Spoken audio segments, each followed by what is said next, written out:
బాగా వర్షం పడుతుందని మేము ఒక నూడిల్స్ షాప్ దగ్గర ఆగామండి. అయితే మా ఫ్రెండ్ గాడు ఏమించి, "అరే! నూడిల్స్ స్మెల్ అయితే అదిరిపోయిందిరా! మరి నా వల్ల కాదు. నేనెళ్ళి చికెన్ నూడిల్స్ ఒకటి ఫుల్ పార్సెల్ చేయిస్తా" అన్నాడు. అయితే ఇప్పుడు మనం వచ్చింది సాయి కిచెన్స్ అండి. సుజాత నగర్ లోపల 80 ఫీట్ రోడ్ లోపల ఉంటదిది. సో, ఇప్పుడు దాని యొక్క ప్రాసెస్ భయ్యా ఎలా చేశాడనేది చూద్దాం. ముందుగా ఆయిల్ వేసుకొని, తర్వాత బాగా కట్ చేసుకున్న పచ్చిమిర్చి వేసి, తర్వాత ఒక గుడ్డు తీసుకున్నాడు. తీసుకొని బాగా గిలగొట్టి ఆ గుడ్డిని అందులో వేసి 2 నిమిషాలు అటు ఇటు బాగా కలిపాడు.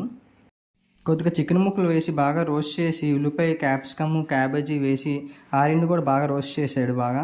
తర్వాత కొద్దిగా నూడిల్స్ తీసుకొని ఆ నూడిల్స్ వేసి, అలాగే ఉప్పు, కారము, చికెన్ మసాలా వేసి బాగా రోస్ట్ చేశాడు. రోస్ట్ చేసాక కొంచెం సోయా సాస్, టమాటా సాస్, చిల్లీ సాస్, అలాగే కొత్తిమీర వేసి బాగా రోస్ట్ చేశాడు 2 నిమిషాలు. చూస్తుంటే నోరు ఊరిపోతుంది. కానీ క్వాంటిటీ మాత్రం కొంచెం తక్కువ అనిపించింది నాకైతే. అలా చికెన్ ముక్క తీసుకొని అలా నూడిల్స్ తింటే నాకైతే వర్త్ అనిపించింది. టేస్ట్ చాలా బాగుంది.